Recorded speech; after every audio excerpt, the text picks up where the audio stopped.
منبع یعنی که معلومات را در مورد همین آدم روان کردگی. خب من عکسش میگذارم، من عکس همین آدم میگذارم.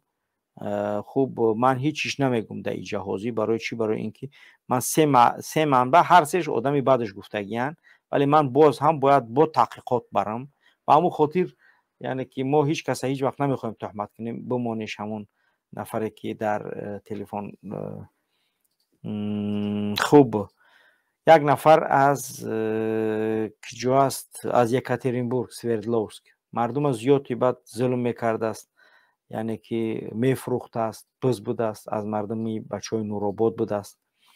خوب ولی همین خیلده یک به نام نعمتوف سعید بوده است نامش. نعمتوف سعید، بله نعمتوف سعید، همین نفر به نام نعمتوف سعید بوده است. چندین در یعنی که مسجد آدم ها را فروختن همین کارو. ولی حاضر ما یگون گپ نگفتم، ولی من فقط کم ترک معرفی سه منبع پرسیدم، همین گپا را گفتن درسته. یعنی که اول شکایت از 2 نفر آمد و اون نفر شکایت را گرفتیم و با 3 نفر کاملا افراد بیگانه این چیزا را پرسیدیم و همش گفتن درست است، این آدم ما میشناسیم، کارش تنها همین است. در منطقه کیروگراد، فیسپشنیکو. خوب مردم خوب دیگه بسیار معلومات هست دیگه ای آدم. اما خاطر یعنی که معلومات بیشتری اگر داشته باشید برای این بود تصدیق بیشتر شود، خب پس از اون برنامه مفصل برای جنایتاش انشاءالله انجام میتیم.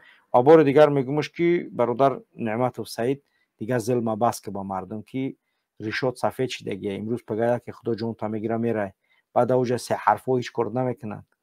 ترا همچون یک تاجیکید با تاجیکا ظلم نکن.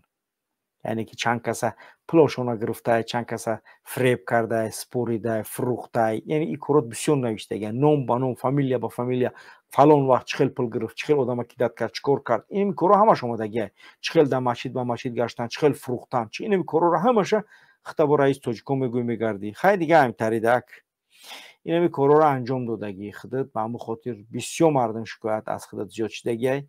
بار دیگر میگم 2 شکایتی کاملا یعنی که درست پر آمدگی و 3 آدم کاملا افرادی که باورشون داریم پرسیدیمشون، هر سهش گفتن بله راسته همین کارا را همین انجام دادگی است.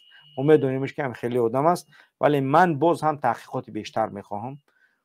اگر تحقیقاتمون بیشتر انجام شد حتما یعنی این شخصی که چنین گپاش میگن با برنامه تقدیم تان میکنیم تا اینکه تمام مردم. یکاترینبورگ بزتون بسیارتره، سوردلوفسک خیلی بز زیاد داره.